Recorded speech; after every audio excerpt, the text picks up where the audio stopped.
Juan Carlos, ¿cómo está el tomate? ¡Está rico! ¿Cómo salí?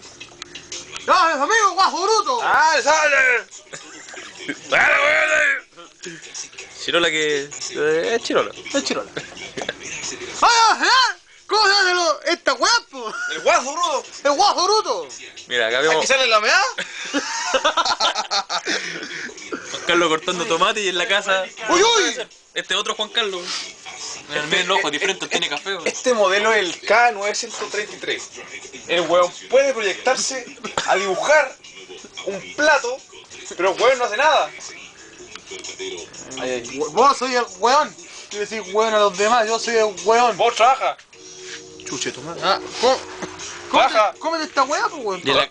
Y Juan corta también los tomates y come todos los días completo, bueno, eso está mal, ¿cierto? Se supone que este proyecto era un proyecto de 1400.